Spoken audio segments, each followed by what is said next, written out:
Greetings everyone, welcome to Lex Prep. Lex Prep में आप सभी का स्वागत है और करंट अफेयर्स के सिलसिले को हम आगे बढ़ाते हुए अब अपने डिस्कशन को आगे ले जा रहे हैं। और यहाँ पे ministry of fisheries, animal husbandry and dairying का आपको एक इवेंट दिखाई देगा, दैट इज़ प्रधानमंत्री मत्स्य संपदा योजना, जिसका इवेंट इंदौर में ऑर्गेनाइज किया गया।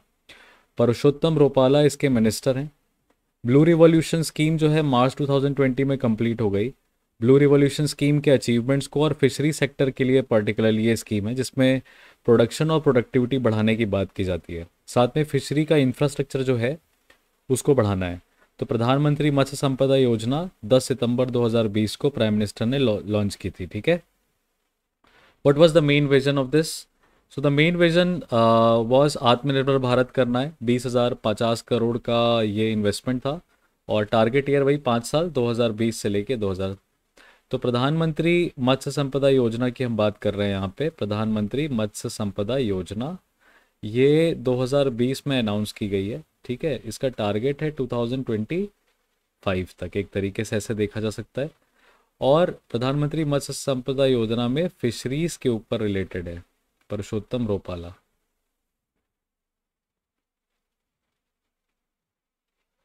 ठीक है। इसमें करना क्या है? लाइवलीहुड, इंफ्रा और इनकम किसकी? फिशरमैन की, ये बढ़ानी है। इसके पहले हमने क्या देखा था कि फिशरमैन को फिशरमैन को कहाँ ऐड कर लिया गया है? केसीसी के लिए, किसान क्रेडिट कार्ड के लिए, जो ये योजना जो 1998 में अनाउंस की गई थी। ये शॉर्ट टर्म लोन जो है वो प्रोवाइड होता है। शॉर्ट टर्म लोन प्रोवाइड होता है। इसके अंदर कौन देता है? नाबार्ड देता है। ठीक है। तो फिशरीज जो है इसके अंदर इंक्लूड कर लिया गया था किसान क्रेडिट कार्ड के अंदर, राइट। अब इसमें आपको दिखाई देगा ये इंदौर में पूरा इवेंट हुआ। The objective is to further aware potential beneficiaries, जिसमें मेन बात करेगा आपसे कि 2.8 करोड़ फिश फार्मर्स जो हैं उनको इंक्लूड करने की बात है। 3,477 कोस्टल विलेजेस की यहाँ पे बात हो रही है। So look at the scale of this particular scheme. 2.8 crore fish farmers, 3,477 coastal villages, जहाँ पे मल्टी फेसेटेड पोटेंशियल जो है उसका बताएंगे, राइट। एक्चुअली इंपॉर्टेंस क्यों है? द क्वेश्चन आता है why fisheries are being given so much importance. So you will find here that India is the third largest fish producing country. तो अब आप यहाँ पे एक इंडिया के लिए स्टैटिस्टिक्स यहाँ पे डेफिनेटली यूज़ कर सकते हैं। You can definitely use this statistics that India is the third largest fish producing country. साथ में आप नोट्स बनाते चलिएगा, ये इंपॉर्टेंट हो जाता है। ब्रैकेट में हमने लिख लिया 8% ऑफ द वर्ल्ड प्रोडक्शन। ठीक है। Then you will find fisheries and aquaculture activities are an important source of food, nutrition, and employment generation. Important source of livelihood around 3 crores. India stands second in aquaculture production, top shrimp producing and seafood exporting states. Again India की हम यहाँ पे बात कर रहे हैं, तो हम लिखेंगे सेकंड किस में? एक्वाकल्चर में। और लिखेंगे श्रिम्प, हमें पता चल जाएगा। और sea food export, sea food export में India one of the top countries.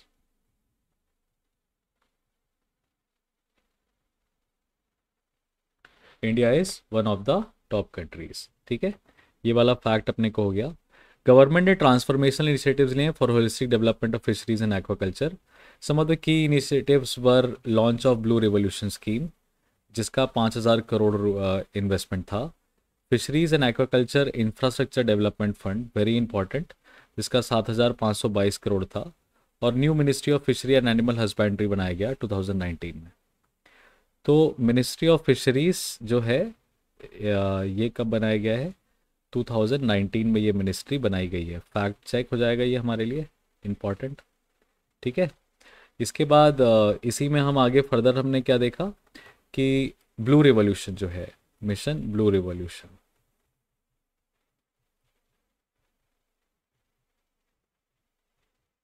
Right. ये कितना था, 5,000 करोड़, है ना।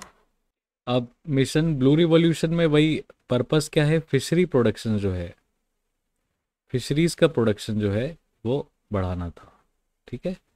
और ये अनाउंस कब किया गया, 2015 में अनाउंस किया गया। फिशरीज का प्रोडक्शन बनाना था, इसको नीली क्रांति भी कहा जाता है, ठीक है। ये फैक्ट आपको याद रखना है ना। और अब बात कर रहे हैं दूसरे उसके प्रोजेक्ट की, जो था fisheries and aquaculture infrastructure development fund. तो 2018-19 में department of fisheries, ministry of fisheries, animal husbandry, dairying ने FIDF लॉन्च किया था, जिसमें सस्टेनेबल ग्रोथ हमें 8 से 9% की चाहिए थी। 8 से 9% की ग्रोथ रेट हमें चाहिए in a move to augment the country's fish production level 20 million tons by, तो हम ऐसे लिख लेंगे 20 million tons by 2023, this was the target. FIDF क्या है, बस वही है, modernisation capture of fish infrastructure, marine aquaculture infrastructure बनाना और फिशरीज इंफ्रास्ट्रक्चर बनाना। तो हमने यहाँ पे अगेन दूसरा जो हमने स्कीम देखा दैट इज़ FIDF, ठीक है। और यहाँ पे आपको एक चीज़ ध्यान से देखना है कि जो भी हम देखते हैं उसका हमें ईयर पता होना चाहिए, राइट। तो अब मेन पर्पस क्या है, देखिए फिशरीज एंड एक्वाकल्चर को हम एक साथ लेंगे, फिशरीज एंड एक्वाकल्चर को हम एक साथ लेंगे क्योंकि दो अलग अलग चीज़ें हैं। और ये है उसका इंफ्रास्ट्रक्चर डेवलपमेंट फंड। अब हमें एक बार कंफर्म कर लेना चाहिए कि इसमें इंफ्रास्ट्रक्चर की बात हो रही है, तो यहाँ पे ये होगा, आई से इन्वेस्टमेंट कन्फ्यूजन नहीं रखेंगे, राइट। ये 2018 में अनाउंस किया और इसमें करना क्या है, नेशनल एक्वाकल्चर ये सब करना है, इंफ्रा बढ़ाना है, इंफ्रा बढ़ाना है, ठीक है। तो ये बेसिक चीज़ों का आपको ध्यान में रहना चाहिए और ये नहीं भूलेंगे आप, तो आपका काम जो है आसान हो जाएगा। और इसमें एक चीज़ लिखी थी कि 20 मिलियन टन्स बाय 2023 ये हमारा रेट हो जाना चाहिए, और एनुअल ग्रोथ रेट जो है हमारा that should be close to 8.9%। This is the target, right, FIDF fund का। क्लियर है। तो ये जब बेसिक फैक्ट्स के देखिए, अब हमने सिंपली पूरी इंफॉर्मेशन को इतने छोटे से ब्रैकेट में डाल दिया है, जहाँ पे हम प्रधानमंत्री मत्स्य संपदा योजना को 2020 में अनाउंस किया गया, ये हमारे लिए पहला इन्फॉर्मेशन है। उसके बाद आप यहाँ पे देखेंगे 2005 साल का टारगेट है, लाइवलीहुड इंफ्रास्ट्रक्चर इनकम बढ़ाना है फार्मर्स का। फिशरी के मिनिस्टर पुरुषोत्तम रूपाला है।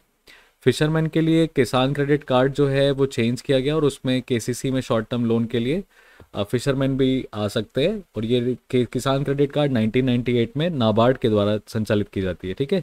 India third largest fish producing country है, 8% ऑफ द ग्लोबल प्रोडक्शन, और सेकेंड लार्जेस्ट है एक्वाकल्चर में, श्रिप और सी फूड एक्सपोर्ट में टॉप में आता है। मिनिस्ट्री ऑफ फिशरीज जो है 2019 में बनाया गया, हमने मिशन ब्लू रिवॉल्यूशन 2015 में लॉन्च किया, नीली क्रांति भी कहा जाता है इसको, जहाँ पे हमें फिश प्रोडक्शन को बढ़ाना था अगले 5 साल में। FIDF fisheries and aquaculture infrastructure development fund जो है 2018 में अनाउंस किया, जिसमें नेशनल एक्वाकल्चर मिशन और इंफ्रास्ट्रक्चर ऑफ फिशरीज सब इंक्लूडेड है। 20 million tons by 2023 fish production करना, annual growth rate of 8 to 9%। So these are the simple basic facts with respect to fisheries, जो कि आपको याद रहना चाहिए। और अब अगेन आप ऐसी चीज़ों को देखेंगे। अच्छा, नाबार्ड के हमने चेयरपर्सन का नाम देखा था तो पिछले वीडियो में, आप शजी केवी, ठीक है। तो ये अपने को याद रहेगा। और बेसिक फैक्ट्स मत भूलिएगा, जैसे ये एक स्टैट्यूटरी बॉडी है, नाबार्ड एक स्टैट्यूटरी बॉडी है। ये सारे फैक्ट्स हमने प्रीवियस वीडियो में डिस्कस किए, अगर आपने वीडियो नहीं देखा है तो प्लीज़ उसको दोबारा जाके देख लेंगे।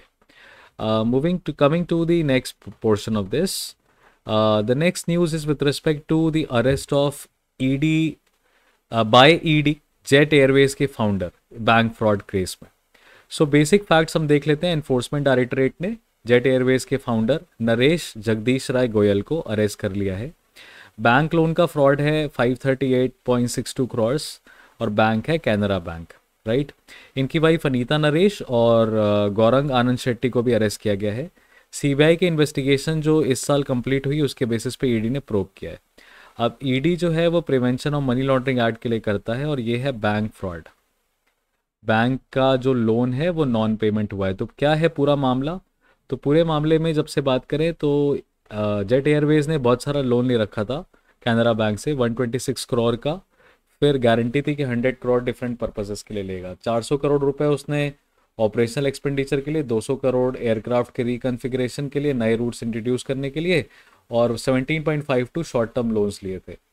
फिर एफआईआर में कहा गया कि 2018 से द कंपनी जो है उसने ये क्लेम करना स्टार्ट कर दिया कि उसको पैसे की दिक्कत हो रही है, ऑपरेशनल इश्यूज हो रहे हैं, और इसीलिए वो रीपेमेंट ऑब्लिगेशंस फुलफिल नहीं कर पा रहा है। अक्टूबर को लेंडर ने, जो भी इन्होंने कैनरा बैंक ने पैसा दिया था, उन्होंने इंटर क्रेडिटर एग्रीमेंट प्रोविजन के हिसाब से स्टेट बैंक ऑफ इंडिया को लीडर चुना, और ये पूरे मामले को डिसाइड करने के लिए जेट एयरवेज को कहा गया कि आप 3500 to 4000 करोड़ का इन्वेस्टमेंट करिए और एक अपना रिजोल्यूशन प्लान बताइए किस तरीके से आप डेट को रिजॉल्व करेंगे। जेट एयरवेज ने किसी भी तरह की कंडीशंस फुलफिल नहीं करी, और रीपेमेंट जो है 31 दिसंबर 2018 से हेल्ड है। और फिर बैंक ने नेशनल कंपनी लॉ ट्रिब्यूनल के पास मैटर ले गए। 2019 में जेट एयरवेज का जो लाइसेंस है वो सस्पेंड कर दिया गया।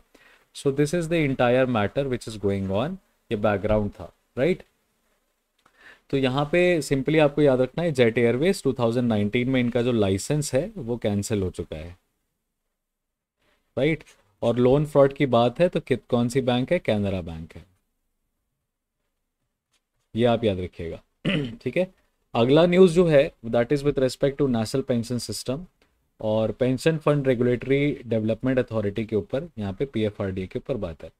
अब पीएफआरडीए के ऊपर बेसिक बात करें तो ये स्टैट्यूटरी बॉडी है। ये स्टैट्यूटरी बॉडी है जो implementation of national pension system को ध्यान में रख के बनाया गया है। ये बॉडी वैसे तो 2003 में बनाया गया था, लेकिन इसको स्टैट्यूटरी स्टेटस 2013 में मिला है पीएफआरडीए को। ये पहली चीज़ आपको याद रखनी है। ठीक है। अब नेशनल पेंशन सिस्टम के बारे में बात कर लेते हैं और ओल्ड पेंशन सिस्टम के बारे में यहाँ पे थोड़ा सा डिस्कशन कर लेते हैं। ठीक है। अब बात हो रही है तो यहाँ पे देखिए, सबसे पहला पॉइंट ये है कि ओल्ड पेंशन सिस्टम में, ओल्ड पेंशन स्कीम में था क्या। तो बात ये है पेंशन स्कीम, है ना। तो ओल्ड पेंशन स्कीम के हिसाब से अगर आपकी सैलरी, मान लीजिए जिस दिन आप रिटायर हो रहे हैं, जिसको हम कहते हैं age of superannuation, age of superannuation, मान लीजिए कि आप एज ऑफ सुपर एनुएशन में 1 लाख रुपए पा रहे हैं, तो आपकी लास्ट ड्रॉन सैलरी का 50% यानी ₹50,000 यहाँ पे आपका पेंशन बन जाएगा। लेकिन 1 जनवरी 2004 से एक नई स्कीम, न्यू पेंशन स्कीम करके अनाउंस की गई, जिसमें 2 बातें कही गई थी। पहला, आपका कंट्रीब्यूशन है वो, एक आपका जो पैसे का कंट्रीब्यूशन है वो आपकी सैलरी से डिडक्ट होगा, राइट, वो आपकी सैलरी से डिडक्ट होगा। दूसरा, गवर्नमेंट भी उसमें मनी इन्फ्यूजन करेगी, गवर्नमेंट भी पैसा उसमें इन्फ्यूजन करेगी, राइट। अब जितना आपका कंट्रीब्यूशन होगा उसके हिसाब से आप विड्रॉ कर सकते हैं। तो पॉइंट ये था कि आपका पूल्ड मनी जो हो जाता है, पूल्ड मनी दैट इज आपका पेंशन फंड जो है, किसी भी व्यक्ति का पेंशन फंड जो है पूल्ड मनी हो गया। अब उसमें प्रॉब्लम ये था, पहले कह रहे थे कि आपको 60% जो है सूद समेत एक साथ कर दिया जाएगा और 40% का आपको प्लान बताना रहेगा कि आप किस तरीके से विड्रॉ करेंगे। ये पॉइंट था।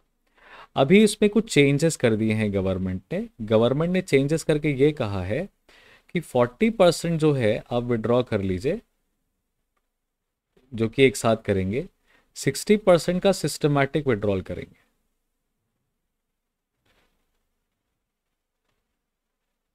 जिसको कि आप मंथली, है ना, मंथली, क्वार्टरली या बाय एनुअली आप अपना यूज़ कर सकते हैं। सिंपल सी बात है, मान लीजिए आपके पेंशन फंड में 10 लाख रुपए आ गए हैं, आपने कंट्रीब्यूशन किया, सरकार ने जो कंट्रीब्यूशन किया, आपके पास 10 लाख रुपए आ गए। तो अब आप क्या करना है, आपको क्या करना है कि आपका जो 4 लाख रुपए है वो आपको एक साथ मिल जाएगा रिटायरमेंट होने पे तुरंत, और बाकी जो आपका 6 लाख रुपए है, राइट, उसको आप डिसाइड कर सकते हैं कि आपको कैसे डिवाइड करके मिलना है। तो मान लीजिए आपने कहा 6 लाख रुपए मुझे 6,000 मंथली चाहिए, 6,000 मंथली चाहिए। तो 6,000 कितने महीने तक आपको मिलेगा? You will find that you will find it for the next 100 months. और नेक्स्ट 100 मंथ्स की बात करें तो ये कितने ईयर्स में डिवाइड हो जाएगा? तो एक साल में 12 महीने, तो 100/12, 50/6, and that is like 25/3, and that is close to 3 7 21 6 point something years, 6 to 7 years के लिए। सो इस तरह का कुछ स्कीम जो है वो बनाया गया है पेंशन सिस्टम के अंदर। अब देख लेते हैं न्यूज़ क्या है, ठीक है। तो स्टेट गवर्नमेंट्स ने जिस तरीके से नेशनल पेंशन सिस्टम से खुद को विड्रॉ कर लिया है, लेकिन उसके बाद भी उनको नेशनल पेंशन सिस्टम में कॉन्ट्रीब्यूशन जो है देने पड़ रहे हैं। क्वेश्चन आता है कि क्यों स्टेट गवर्नमेंट जो ओल्ड पेंशन सिस्टम पे चली गई, जिसमें फोर फ्रंट पे राजस्थान है, हिमाचल प्रदेश है, आपको दिखाई देगा, इस तरह के स्टेट्स जो ओल्ड पेंशन सिस्टम अडॉप्ट कर रहे हैं।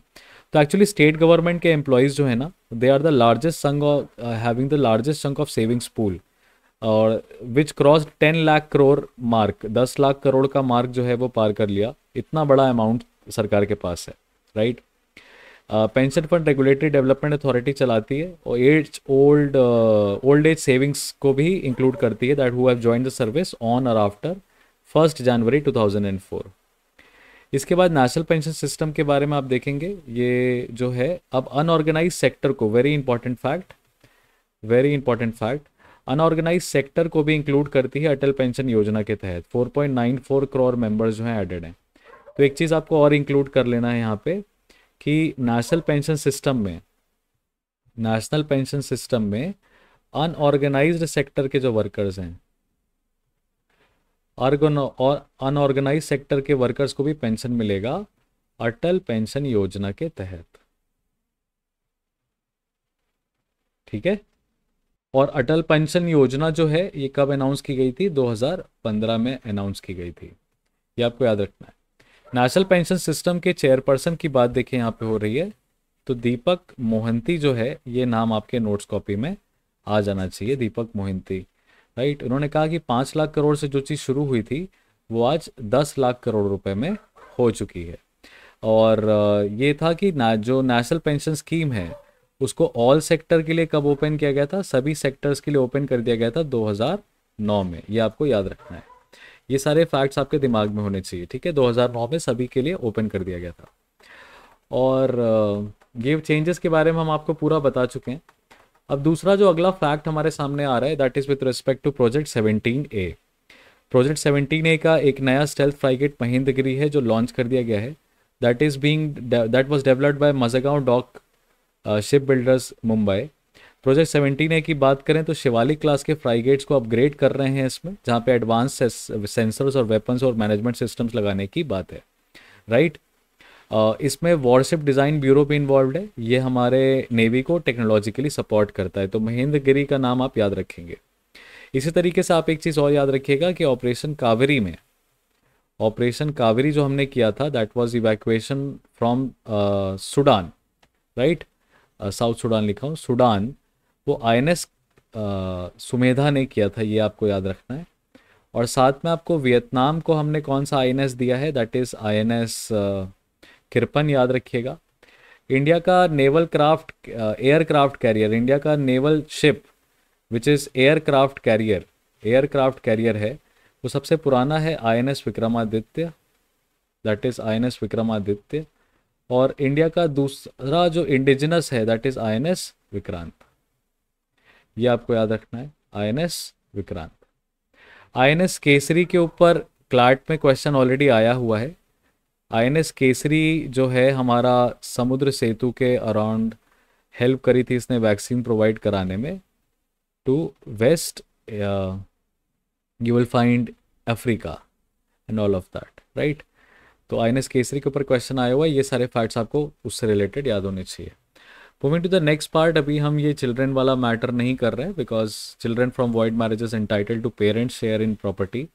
बिकॉज देखिए चिल्ड्रन फ्रॉम वॉइड मैरिजेस जो हैं उनको भी लेजिटिमेट चिल्ड्रन की तरह घोषित किया जाएगा, लेजिटिमेट चाइल्ड की तरह घोषित किया जाएगा। Supreme court held that a child born out of a void or voidable marriage can inherit their parents' share in a joint family Hindu property governed by Mitakshara law। ये याद रखना है आपको, ठीक है। तो लेजिटिमेट चिल्ड्रन है तो पेरेंट्स के जो प्रॉपर्टी है that is of Hindu undivided Hindu family की एचएफ की जो प्रॉपर्टी है वो इनहेरिट कर सकते हैं, ये कहा गया है। तो इसको हम डिस्कस करेंगे, थोड़ा सा ये पर्सनल लॉ के साइड पे है, बट ये यूज़ रीड करना आपके लिए ज़रूरी है। अभी कल्चर कॉरिडोर की बात कर लेते हैं। G20 के अंदर कल्चर कॉरिडोर जो है ऑर्गेनाइज किया गया, मिनिस्ट्री ऑफ कल्चर का ये यूनिक इनिशिएटिव है जिसमें अलग अलग G20 कंट्रीज़ के कल्चर को रिफ्लेक्ट किया गया है। तो क्या क्या चीज़ें इंक्लूड हुई हैं वो हम यहाँ पे अभी आपके सामने देखेंगे। तो बात हो रही है यहाँ पे कि यूके की तरफ से क्या था, तो यूके की तरफ से इट वाज मैग्ना कार्टा, पहला जो डॉक्यूमेंट कहा जाता है charter of rights, right. Belvedere Apollo की जो ब्रॉन्ज स्टैचू है that was from Italy. 18th century के फाहुआ लिडेड जार जो है वो चाइना से। These were the objects of cultural significance. Moving to the next part, you will find that India का ने अष्टध्यायी बाय पनिनी जो है वो रखी थी यहाँ पे, ये इंपॉर्टेंट है आपके लिए याद रखना। While these there is also like digital museum where France अपनी मोनालिसा की पेंटिंग, जर्मनी गुटेनबर्ग की बाइबल और मेक्सिको अपने डाइटी की मूर्ति, उनके जो भगवान है दैट इज कॉटलिक्यू की मूर्ति जो है डिजिटल उसमें इनिशिएट किया। ये डिजिटल म्यूजियम का जो कॉन्सेप्ट है ये मिनिस्ट्री ऑफ कल्चर का था, जहाँ पे हर मेंबर्स के हेरिटेज को म्यूजियम इन द मेकिंग में रिस्पेक्ट किया जा रहा है। और ये सब कुछ कहाँ पे प्रदर्शित किया जा रहा है, भारत मंडपम में किया जा रहा है, which is the venue of the G20 leaders summit. ये वाला छोटा सा न्यूज़ है एंड मतलब गुड टू नो फैक्ट्स जैसा, ये आपको याद रखना है। अब यहाँ पे सिंगापुर के इलेक्शन के ऊपर बात हो रही है, तो आपको याद रखना है कि जो फॉर्मर प्राइम मिनिस्टर थे वहाँ के, right, that is deputy prime minister, farmer deputy prime minister थे, वो अभी प्रेसिडेंट के इलेक्शन के लिए 6 years टर्म्स के लिए चुने गए हैं। और उनका नाम, ये सिंगापुर की बात हो रही है, और सिंगापुर की अगर हम बात करें तो इसका भी न्यूज़ था काफ़ी ज़्यादा, हाईएस्ट FDI इनफ्लोज के कंटेक्स्ट पर इंडिया में। और इनका जो नाम है वो आपको याद रखना है, दैट इज़ सबसे पहले तो हम थर्मन, और यहाँ पे आपको दिखाई देगा शान मुगा रत्नम। तो थर्मन रत्नम हमें याद रह सकता है, शान मुगा हम भूल सकते हैं, थर्मन रत्नम ऐसे करके याद रखेंगे, ठीक है, थार रत्न।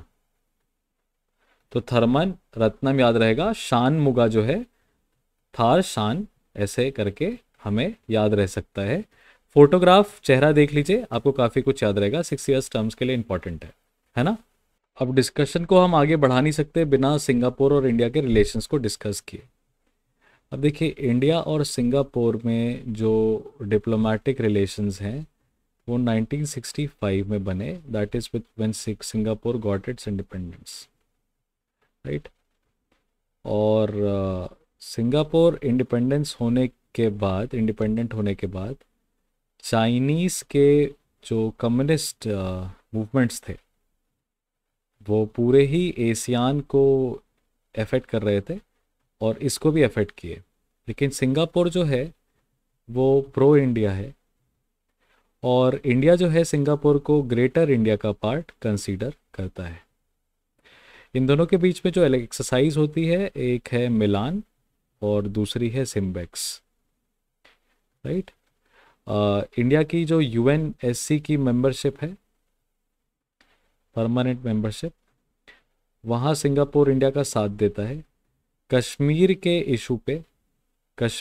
इशू पे सिंगापुर हमारे साथ है। और इसके बाद और बात करें, अगर एशियान में बात करें, एशियान सेंट्रलिटी में, तो सिंगापुर हमारे लिए इम्पोर्टेंट है ना। सिंगापुर के जो फाउंडर हैं ली कुआन व्यू, ठीक है, ली कुआन यू जो इनके फाउंडर हैं, इनकी फाउंडिंग प्राइम मिनिस्टर कहते हैं, एक्चुअली फाउंडर तो नहीं कहते, इनको कहते हैं फाउंडिंग प्राइम मिनिस्टर सिंगापुर के, राइट। 2015 में इनकी डेथ हो गई, तो नरेंद्र मोदी साहब ने इनके लिए मॉर्निंग जो है नेशनल मॉर्निंग का एक ऑब्जर्वेशन किया, आउट ऑफ रिस्पेक्ट ऑब्वियसली। और इंडिया और सिंगापुर के बीच में कॉम्प्रिहेंसिव इकोनॉमिक कोऑपरेशन एग्रीमेंट है, सेका हमारे बीच में साइन हो चुका है। तो ये इंडिया और सिंगापुर के मतलब बेसिक रिलेशंस के ऊपर हो गया। इसके प्राइम मिनिस्टर की बात करें तो ली हीन लूंग जो हैं यहाँ के प्राइम मिनिस्टर हैं, ये प्राइम मिनिस्टर हैं। और एक तरीके से सिटी है तो ये यूनिटरी पार्लियामेंट्री है, यूनिमेंट्री पार्लियामेंट्री है। और यहाँ की लैंग्वेज जो है दैट इज़ मलाया, ये आप याद रखिएगा, ठीक है। That is very much important with respect to India and Singapore, ASEAN का पार्ट है, ये तो आपको पता ही होना चाहिए। फिर आप उसी तरीके से दूसरे उसी सिलसिले में थाईलैंड के जो किंग है, थाईलैंड के जो किंग है जिनका नाम आपको यहाँ पे दिखाई देगा, his name is Mahavajira, Maha Vajiralongkorn, he is the king. इन्होंने जो 2006 में प्राइम मिनिस्टर थे जिनको मिलिट्री कू के चलते बाहर कर दिया, थाकसिन, ठीक है, थाकसिन शिनावात्रा, थाकसिन शिनावात्रा। 2008 में इनके ऊपर काफ़ी ज़्यादा अपराध किए गए थे, तो अभी इनकी क्लेमेंसी जो है वो किंग ने अप्रूव कर दी है। और ये यहाँ से आपको ये पता चलेगा कि थाईलैंड जो है आपको दिखाई देगा कैसा है, कॉन्स्टिट्यूशनल मोनार्की है, कॉन्स्टिट्यूशनल मोनार्की है, ठीक है। अब थाईलैंड और इंडिया के रिलेशन में अभी हमें क्या न्यूज़ में देखने को मिलता है, तो थाईलैंड और इंडिया के कंटेक्स्ट में सबसे बेसिक फैक्ट जो हमारे सामने आता है वो ये है कि थाईलैंड और इंडिया के बीच में एक तो Ganga Mekong cooperation GKC, right, Ganga Mekong. अब मेकोंग जो है वो इम्पोर्टेंट रिवर है। और साथ में India Myanmar Thailand trilateral highway जो कि मोरे इन मणिपुर से शुरू होता है, राइट, वो दोनों इनके बीच में अनाउंस होते हैं। थाईलैंड में अभी रिसेंटली चुनाव हुआ और वहाँ के प्राइम मिनिस्टर जो हैं was the only Asian member, है ना, ओनली एशियन मेंबर जो कि म्यांमार की जो gelled x you can say prime minister that is आंग सन सू की,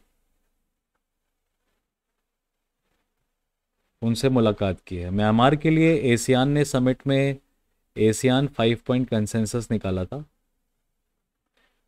जिसमें म्यांमार से एशियान कंट्रीज़ ने कहा था कि आपको जो है 5 बातें मानना है और आपको रीस्टोर करनी है डेमोक्रेसी। एक्चुअली हुआ क्या है कि म्यांमार में जो आंग लांग हैं, आंग लांग, मिन आंग लांग, ये वहाँ के प्रेसिडेंट थे, मिलिट्री थे, कमांडर थे जिन्होंने कूप परपेट्रेट किया था फरवरी 2021 में।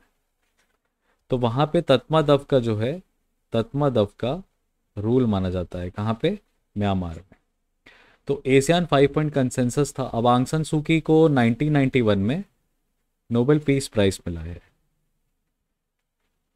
ये आपको याद होना चाहिए। आंग सान सू की को 1991 में नोबेल पीस प्राइज मिला है, लेकिन उनके ऊपर अभी भी ब्लेम लगता है। She is basically blamed for जो रखाइन स्टेट में, म्यांमार के रखाइन स्टेट में जेनोसाइड हुआ था रोहिंग्यन मुस्लिम्स के साथ, जेनोसाइड हुआ था रोहिंग्यन मुस्लिम्स के साथ। तो आंग सान सू की को उसके लिए ब्लेम किया जाता है अभी भी। ये अजीब सी बात है कि 1991 में इनको नोबेल पीस प्राइज नवाजा गया है। थाईलैंड में चुनाव हुए हैं, तो थाईलैंड के न्यू प्राइम मिनिस्टर का जो नाम है ये भी आपको पता होना चाहिए। तो मैं यहीं पे लिख दे रहा हूँ थाईलैंड के प्राइम मिनिस्टर का नाम, his name is श्रेथा थाविसिन, right, please remember this name, श्रेथा थाविसिन। Thailand की कैपिटल है बैंकॉक और इसकी जो करेंसी है दैट इज बहत। मल्टीपल भाषा बोली जाती है लेकिन 90% जो है, 90% जो है यहाँ पे बुद्धिस्ट हैं, 90% जो है बुद्धिस्ट है। किंगडम ऑफ सियाम बोला जाता था इसको पहले, किंगडम ऑफ सियाम। ये बेसिक पॉइंट्स जो है यही विकिपीडिया से आपको मिलेंगे। तो ये सारी चीज़ों को हम आप अगेन आपके सामने सिंपली इसीलिए रख रहे हैं बिकॉज इधर उधर आपको जाना ना पड़े और इस वीडियो से आपका सारा काम हो जाए। अब अगले वीडियो में हम आपको लोकसभा पैनल से डिस्कशन स्टार्ट करने वाले हैं, तो प्लीज़ आप इस चैनल को सब्सक्राइब कर लीजिए। और यहाँ पे आपको सिंपली करंट अफेयर्स का जो नोट मेकिंग है, करंट अफेयर्स का जो नोट मेकिंग है, साथ में अगर आप करंट अफेयर्स पढ़ते आ रहे हैं तो करंट अफेयर्स का रिवीजन आपको करना है। यहाँ पे टॉपिक वाइज हम आपको बताएंगे।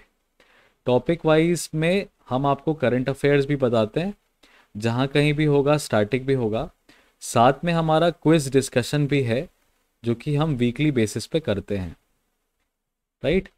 आप प्लीज़ चैनल को सब्सक्राइब ज़रूर कर लीजिएगा बिकॉज मेरे एनालिटिक्स के हिसाब से 60% of the viewers of my videos have not subscribed, 60% have not subscribed, जिसकी वजह से इस तरह के इम्पॉर्टेंट जो गुड कंटेंट वीडियोस होते हैं, और अभी तो फ्री ऑफ कॉस्ट है सब, राइट, सब कुछ फ्री है, प्रो बोनो है। तो आप प्लीज़ सब्सक्राइब करिए चैनल को ताकि कोई भी इम्पॉर्टेंट अपडेट आए तो वो आपको यहाँ पे दिख जाए। और आप साथ में वीडियो को पॉज करके दोबारा देख के 2x पे इन सभी नोट्स का स्क्रीनशॉट भी ले सकते हैं, जो कि आपको हेल्प करेगा क्विक रिवीजन में। This was Harshvardhan Tripathi signing off from Lex Prep session. I'll see you guys in the next.